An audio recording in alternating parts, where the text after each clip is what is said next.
Vamos a continuar con la segunda parte de la exposición que comenzamos la semana pasada, los pobres en espíritu. Hoy vamos a ver la segunda parte.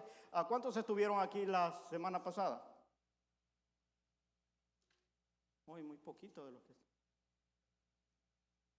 La pregunta es porque para no hacer una recapitulación de lo que vimos para que entiendan la segunda parte, pero habíamos hablado acerca de los pobres de espíritu y yo sé que el término como que a algunos también les hizo un poquito incómodo el decir pobres de espíritu, se oye un poquito como no muy atractivo, ¿verdad?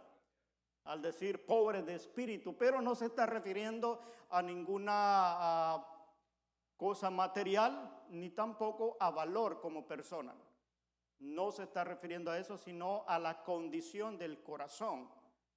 Cuando se refiere a pobre de espíritu, tiene que ver con la humillación y el rendimiento a el Señor. Y vimos algunos ejemplos de algunos hombres y siervos de Dios que tuvieron que pasar por el proceso de el quebrantamiento hasta llegar a tener un espíritu o ser pobre de espíritu para que el Señor pudiera usarlo. Y por eso es que el Señor Jesús, dentro de la bienaventuranza, Él les llama así a aquellos que se habían rendido y que le habían buscado a Él por amor y habían reconocido que nada eran sin Él. Por eso allí vamos a ver ahora a Mateo 5, el verso 3, donde Jesús le llama a ellos, y hoy vamos a ver las bendiciones para los pobres en espíritu. ¿Cuál es el resultado de mantener un espíritu quebrantado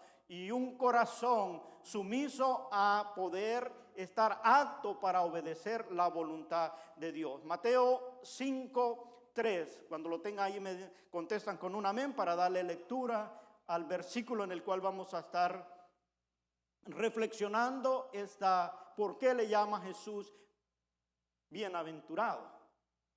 ¿Están ahí conmigo? Muy bien. Mateo 5:3 dice así: bienaventurados los pobres en espíritu, porque de ellos es el reino de los cielos. En otras palabras, hermano, nadie llega al cielo si no es un pobre en espíritu. Es decir, si no se humilla, si no reconoce que necesita de parte de Dios ese proceso a través del cual hay un quebrantamiento de corazón y se deja restaurar por el Señor y mantener una condición humilde delante de Él, no puede entrar al reino de los cielos. Esa es la condición. Y por eso es que Jesús les dice: bienaventurados los pobres de espíritu, porque de ellos es el reino de los cielos. Tiene que pasar por ahí. Y hablábamos la semana pasada de todos, vimos el ejemplo de Moisés, de Pedro y de Pablo, cómo ellos tuvieron que pasar a través del proceso para poder cumplir el propósito para el cual el Señor los había llamado. Entendiendo esto, que el pobre en espíritu es aquel que ha llevado su corazón a someterlo, a humillarse delante de la presencia de Dios para reconocer que no somos nada si Él no está en nosotros. Y a eso es que se le llama pobre de espíritu. Aclarando esto, entonces vamos a ver ahora las bendiciones que tiene el pobre en espíritu. Y vamos a ir viendo cada una de ellas. Primero, cuando la persona se ha dejado transformar y ha sido restaurado en su corazón, porque por el pecado nuestro corazón ha sido contaminado. Por eso la palabra del Señor dice que el corazón del hombre es malo. ¿Lo ha leído? Dice que nosotros somos malos de corazón. pero necesitamos esa transformación de parte de Dios. Cuando surge este proceso de transformación y nos humillamos, le decimos, sí, Señor, necesito de ti. Por eso hablamos, y vuelvo y repito, de Moisés, que hasta que estuvo allá en el encuentro con Dios, cuando vio la zarza ardiendo y Dios tuvo un encuentro ahí él se reconoció que necesitaba de Dios. Pedro, hasta cuando cantó el gallo, se acordó que ya no era con su valentía, no era con su habilidad, sino con la parte que Dios le daba. Entonces él se humilló y reconoció. El apóstol Pablo, lo mismo. Entonces, para todos es lo mismo. Entonces, al pasar por este proceso de humillación y mantener un espíritu humilde, entonces nosotros estamos preparados para que Dios cumpla su propósito en nosotros. A lo mejor nosotros hemos andado buscando que Dios obre, Señor, hemos leído esta lectura que tenemos allí, vaya ahí rápidamente, Efesios 2:10, y quizás la hemos leído repetidamente y hemos preguntado, bueno, ¿cuándo se va a cumplir en nosotros o en mí esta porción donde dice allí el versículo 10 del capítulo 2 de Efesios? Dice, porque somos hechura suya, creados en Cristo Jesús para buenas obras, las cuales Dios preparó desde antemano para que anduviéramos en ella. Ya todos, Dios tiene un plan diseñado. Pero eso nosotros no vamos a estar listos para que Dios comience a trabajar en nosotros con el plan que Él tiene diseñado hasta que nosotros nos humillemos y reconozcamos que solamente siendo transformados por Él nos capacita o nos moldea de acuerdo al plan que Él tiene para nosotros. De otra manera vamos a estar queriéndolo hacer con nuestras fuerzas, con nuestras habilidades, y a veces nosotros creemos que por lo que sabemos, que conocemos y la destreza o los talentos, pensamos que lo podemos lograr, pero mientras no haya una sumisión, una humillación y un reconocimiento que necesitamos la intervención de Dios, Dios no va a comenzar a trabajar en ese plan que Él tiene, aunque Él ya lo tiene diseñado. Y lo primero que comienza a hacer el Señor en nosotros, cuando nos humillamos y reconocemos que Él es el Señor, lo primero que Él hace es que nos perdona de nuestros pecados y nos limpia de toda maldad. El apóstol Juan escribe en su primera carta, capítulo 1, verso 9, dice, si confesamos nuestros pecados, Él es fiel y justo para perdonar nuestros pecados y limpiarnos de toda maldad. Porque ya nos hemos humillado, ya lo hemos dicho, Señor, aquí estoy. Haz conmigo. ¿Cuántos de nosotros hemos batallado quizás el tener ese paso de obediencia? Porque estamos pensando qué va a pasar después. Le huimos al compromiso de decir, si yo me rindo, entonces ya tengo que vivir una vida como cristiano. Y hay personas que están queriendo de Dios, pero no han rendido totalmente su vida, su corazón a las manos del Señor para que Él comience a trabajar. Cuando nos rendimos totalmente, el Señor te toma. Y lo primero que hace es perdonarte todos los pecados, toda la falta. Si nosotros reconocemos que le hemos fallado, que hemos pecado, Él viene y nos perdona. Y no solamente nos perdona, sino limpia totalmente nuestro ser. Y eso nos lleva a nosotros a poder estar preparados para que Él comience a trabajar en nosotros. Una vez nosotros hemos sido perdonados y hemos sido limpiados, entonces Dios viene y habita en nosotros por su Espíritu Santo, porque Dios no puede habitar donde está el pecado. A veces nosotros tenemos la conformidad de decir, oh, estoy yendo a una iglesia, he aceptado al Señor, pero recuérdese que no es por grupo, Dios va individualmente en cada persona. Si hay pecado en nuestra vida, Dios no habita donde está el pecado, hermano. Tenemos que llegar a la mentalidad y aceptar de que mientras no haya un rendimiento completamente a Él, nos arrepintamos de nuestro pecado, Él no lo va a perdonar porque no lo confesamos. Pero una vez hemos entregado todo, entonces, una vez limpio, entonces Él viene y habita. Por eso es que nosotros, al predicar y al enseñar, y cuando la persona se rinde, decimos, oh, el Espíritu Santo está en ti. Porque creemos que ha habido un rendimiento total, que ha habido una entrega total de corazón, y Jesús ha hecho el proceso de limpiarnos de toda maldad. Estando limpio, entonces el Espíritu Santo viene y habita en nosotros. Y eso es lo que decía el profeta Isaías, el pasaje que teníamos la semana pasada en Isaías 57:15. Él decía, porque así dijo el alto y sublime, el que habita la eternidad y cuyo nombre es santo.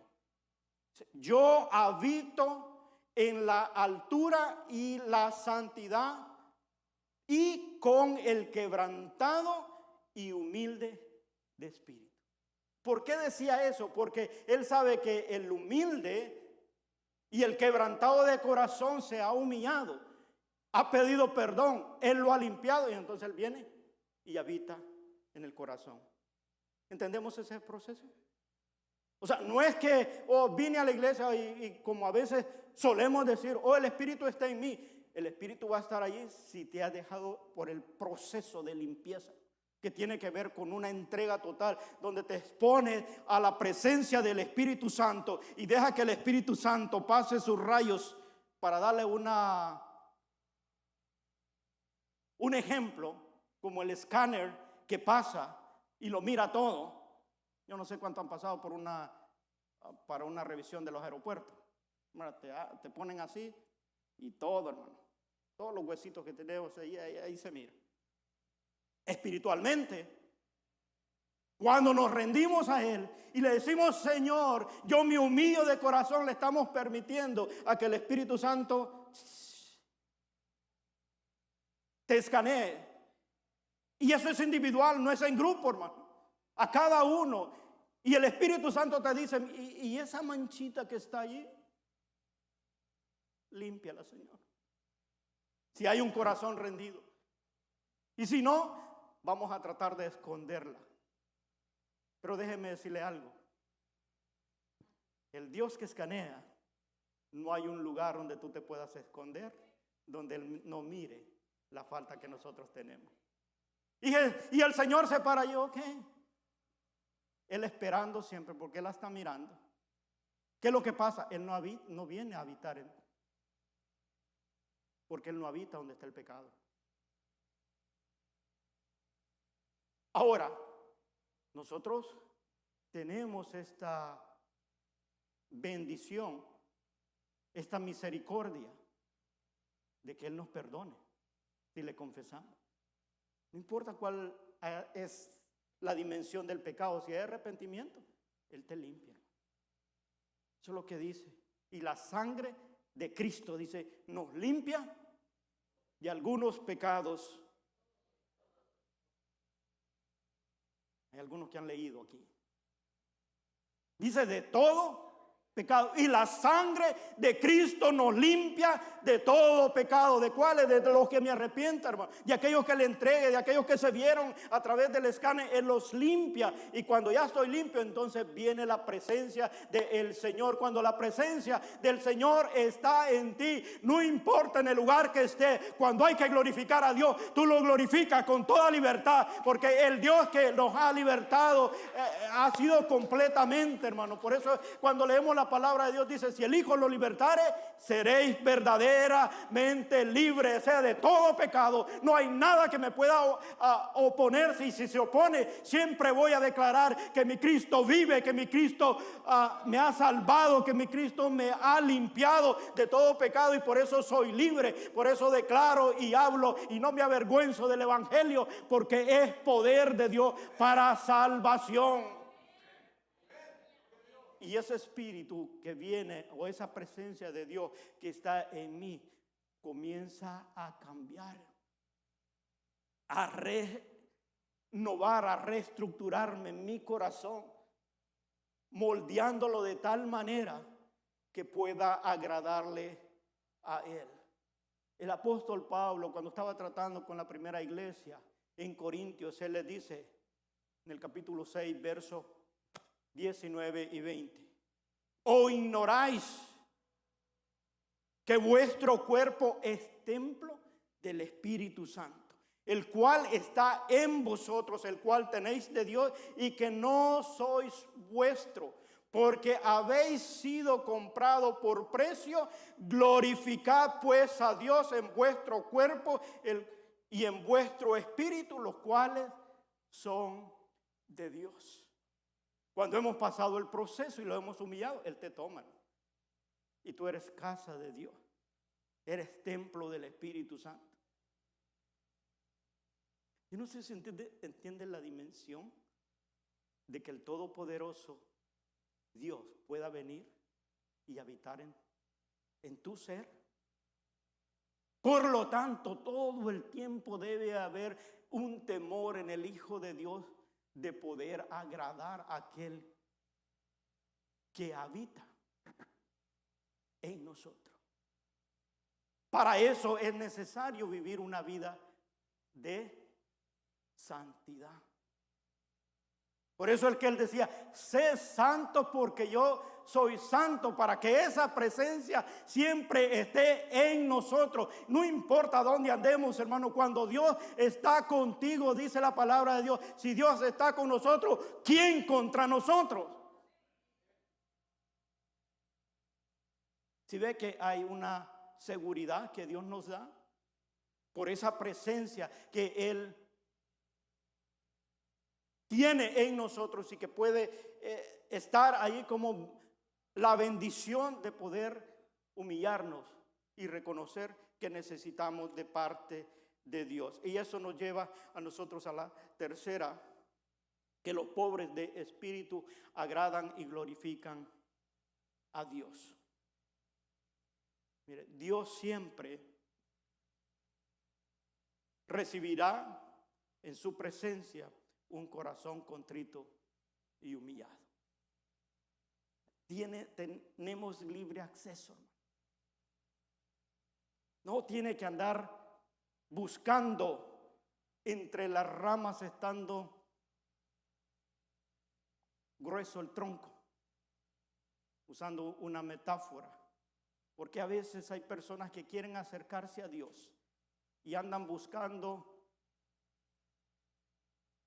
ayuda para llegar a Dios, cuando Dios se ha revelado, se hizo hombre para acercarse a nosotros y nosotros pudiéramos llegar. ¿Qué tenemos que hacer? Tener un espíritu humilde, y entonces hallaréis gracia delante de su presencia. Eso es todo. Humillarse con un corazón contrito y humillado. Dice el salmista en el Salmo 51, verso 17. Los sacrificios de Dios, o sea, lo que a Dios le agrada, con lo que nosotros podamos agradar a Dios, son el espíritu quebrantado, al corazón contrito y humillado, no despreciarás tú, oh Jehová. Eso es todo lo que pide el Señor. Cantábamos el canto ahorita. Y decíamos, hoy perfumamos tu trono. Y a lo mejor lo hemos cantado muchas veces, pero a lo mejor no tenemos la idea con qué perfumarlo. O la manera que nosotros podemos perfumar el trono del Rey es con nuestra humillación delante de su presencia. Y Él te da libre acceso. Por eso es que cuando David escribe este salmo, después que le había fallado al Señor, pero cuando hay un arrepentimiento, usted lee el Salmo 32, del arrepentimiento de David, David se da cuenta que la misericordia de Dios siempre está allí. Cuando él se arrepiente y se acerca a Dios, él experimenta, dice, los sacrificios de Dios. Ya no tiene que ser algo físico o el holocausto o la ofrenda como se hacía en el Antiguo Testamento, porque Cristo pagó y ofreció de una vez y para siempre el sacrificio ante el Padre para que tú y yo ahora por gracia pudiéramos llegar ante el trono de la gracia. Ahora Él pide nomás un corazón contrito y humillado. Por eso es que dice, los sacrificios de Dios son el espíritu quebrantado. Al corazón contrito y humillado no desprecia Jehová. Mira, el saber de que solo se requiere eso para poder llegar a la presencia de Dios. Y en la presencia del Señor tú puedes saciar toda necesidad, todo lo que puede estarte quejando. No importa en qué dimensión de nuestra vida, sea moral, espiritual, física, siempre va a haber provisión en la presencia del Señor. La palabra nos declara, dice que si nosotros siendo malos sabemos dar cosas buenas a nuestros hijos, mucho más nuestro Padre nos dará lo que nosotros necesitamos. Pero Él nos recibe cuando hay un corazón contrito y humillado. Cuando realmente nos hemos despojado de nuestra altivez. Cuando nos hemos despojado de nuestro orgullo. A veces venimos con un orgullo delante de la presencia del Señor, que aún estando la presencia allí, no, si Dios quiere bendecirme, que lo haga acá. Y Él es poderoso, pues que venga aquí donde estoy yo y aquí que lo haga. Y sabe que Dios lo puede hacer, hermano. Pero Él no se va a someter a los caprichos de cada uno de nosotros. Que bueno, nosotros todos estamos ahí. Y no es que no creamos en Dios, sino como que estuviéramos poniendo a prueba a Dios, a ver si es cierto Dios. Y Dios, hermano, no espera que nosotros lo defendamos. Él sigue sentado en su trono. Y allá sigue viendo nuestra altivez. Y nos sigue viendo. Siga pidiendo con ese orgullo. Pero Pedro nos recordaba y dice que Dios resiste al soberbio y da gracia. Entonces Él hace la exclamación, humillaos pues bajo la poderosa mano de Dios para que pueda ser exaltado. Gracias, hermana, por estar siempre al 100 ahí cuando sea tiempo, en el tiempo de Dios. Y aquí es donde nosotros debemos llevar nuestra vida, nuestro pensamiento, y saber si cuando nos hemos querido acercar a Dios hemos ido de esa manera, hermano. Y quiero insistir en esto, no que el humilde de corazón es que vayamos a venir aquí todos descuidados con la camisa por fuera, con una ropa rota y todo sucio, porque algunos piensan que eso es el humilde. Y aunque venga más altivo y arrogante, La humildad que Dios reclama, hermano, tiene que ver con el corazón. Tiene que ver con la actitud que hay dentro. Estudiábamos el jueves que hay que mirarse para adentro. Hay que ver qué es lo que hay dentro y cómo es que me llego al Señor. Si me llego porque me miren los demás que soy un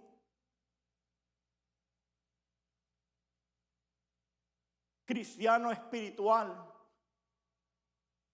un cristiano que escojo las palabras para poderme llegar a la presencia del Señor y comienzo a decir: su majestad, Dios Todopoderoso, el exalto.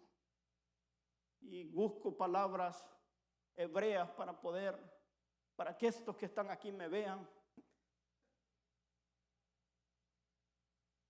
Eso. Cuando Dios me está viendo en el corazón. Y Él dice: porque este pueblo de labios me honran, pero su corazón está tan lejos. ¿Por qué? Porque no hay humildad. Porque no reconoce que Dios es el que está en control de todas las cosas. Que dice la palabra. Yo cuando leo esto, hermanos, cada vez que lo leo me siento esa necesidad y esa gratitud de parte del Señor. Dice: por su misericordia no hemos sido consumidos. Es la misericordia de Dios la que me ha sostenido todo el tiempo, aún en la arrogancia, quizás en la altivez. La misericordia, aquello que no me lo merezco, me ha estado sosteniendo allí, porque Él tiene un propósito con mi vida, hermano. Pero cuando reconozco que si no fuera por la misericordia de Dios, entonces no estuviera los favores con los cuales Él me ha conseguido, dentro de eso la vida eterna, el que Él pueda venir y habitar en mi corazón y poder disponer de ese gozo que Él da, que en medio de adversidad, en medio de circunstancias, Él te levanta, te hace sentir que Él está ahí contigo, porque esa presencia no se deja caer, siempre te sostiene, te está sosteniendo allí. Aunque la adversidad venga, aunque el problema venga, Cristo es el que nos sostiene por esa presencia que Él nos acompaña. Hay una promesa, dice: he aquí, yo estaré con vosotros todos los días de tu vida hasta el fin. Y Él cumple esa promesa, aunque quizás nosotros le demos la espalda algunas veces. Si hay pecado, Él se queda esperándote. Él se aparta, pero porque tiene que haber un arrepentimiento para que Él vuelva a habitar en ti. Pero recuerda esto: no busques a Dios entre las ramas. En otras palabras, no busques más intermediarios para poder llegar a Dios. Si hay un solo Dios y un solo mediador entre Dios y los hombres, Jesucristo hombre. Él se manifestó, fue a la cruz para que ahora por medio de Él podamos llegar al Padre. Hablaba con un vecino y él me dice: ¿de qué clase de cristiano eres tú?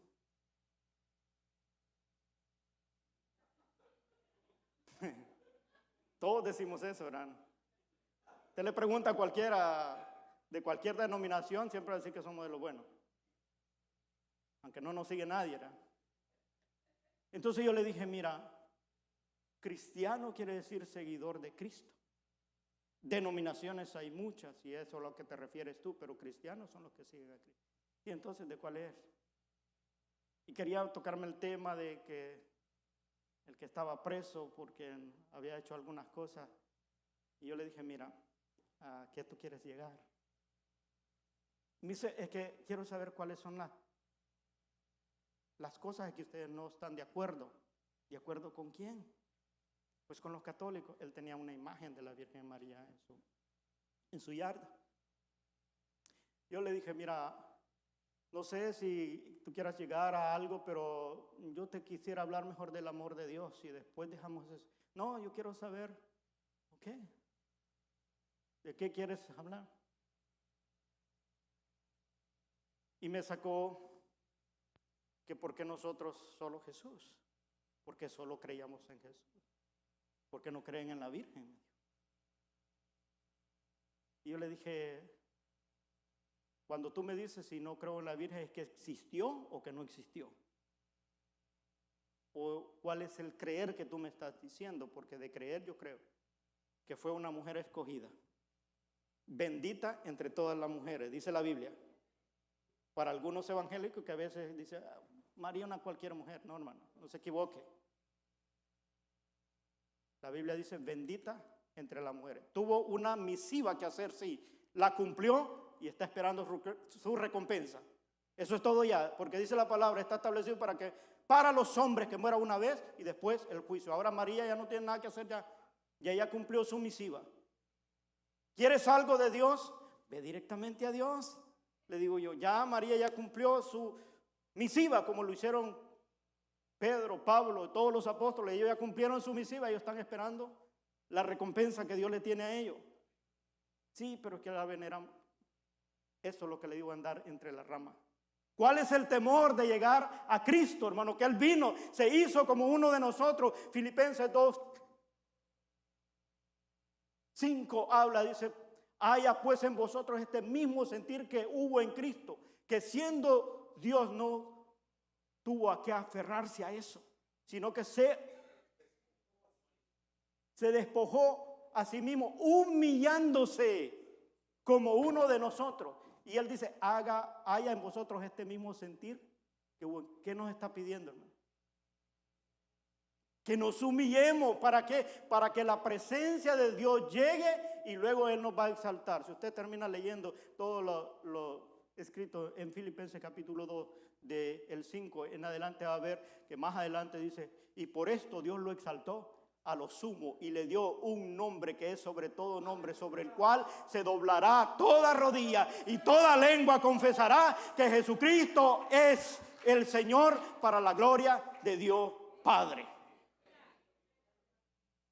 Entonces, terminando la conversación, porque sé que están interesados, y yo le dije, mira, a veces lo que el hombre le cuesta es tener este confrontamiento directamente con el Creador, con Jesucristo, con aquel que vino a buscarnos. La palabra del Señor dice, porque Él vino a buscar y a salvar lo que se había perdido. Todos estábamos descarriados, pero Él vino. Dios mismo se hizo carne a través de la Virgen María, pero en la naturaleza humana, Él ya existía. Capítulo 1 de Juan. Él es el Verbo. El principio era el Verbo y el Verbo era Dios y el Verbo estaba con Dios.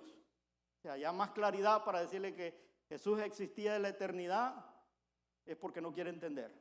María fue la madre del cuerpo corporal de Cristo, de la revelación, para que nosotros pudiéramos entender, hermano, quién era Dios.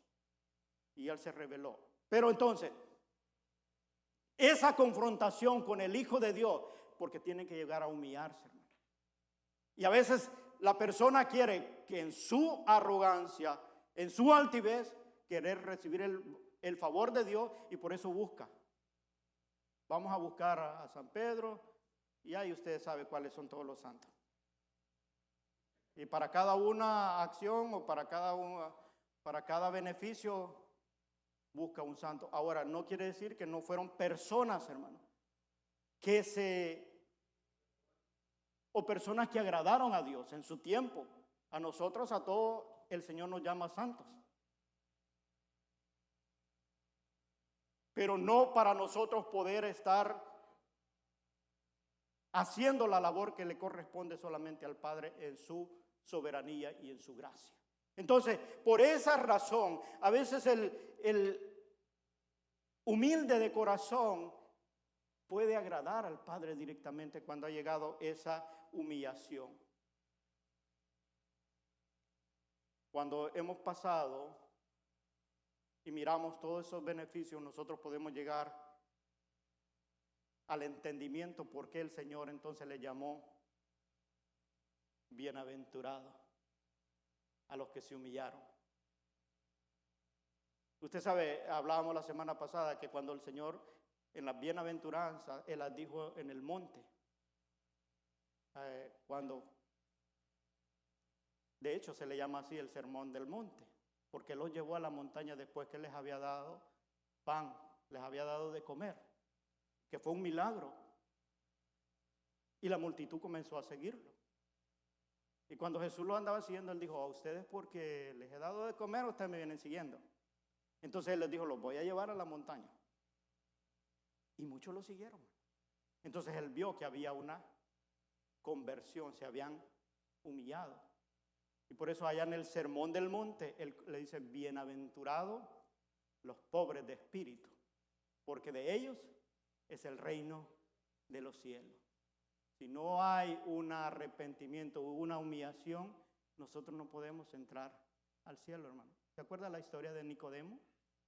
Él era un maestro, hermano, de Jerusalén. Él enseñaba en la sinagoga. Y él, por temor a que le hicieran burla, dice: bueno, este conoce todo y no sabe esto que está pasando con lo que Jesús andaba predicando. Él llegó de noche a confrontar a Jesús. Oye, ¿qué es eso del nacer de nuevo? ¿Qué es eso del nuevo nacimiento? Capítulo 3 de Juan, para aquellos que me están mirando con la mirada ahí. ¿Dónde sacó eso? Pero él tiene la conversación con Nicodemo. Y él le dice: el que no naciere del agua y del espíritu no entrará al reino de los cielos. Eso tiene que ver con lo mismo del pobre de espíritu. El que no se humilla no va a ver el reino del cielo. Te puede pregonar y puede decir: oh, hermano, yo estudié, yo leí esto, conozco de esto. Sí, su corazón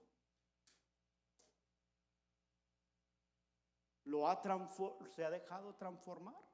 Se ha humillado de tal manera que diga: Señor, necesito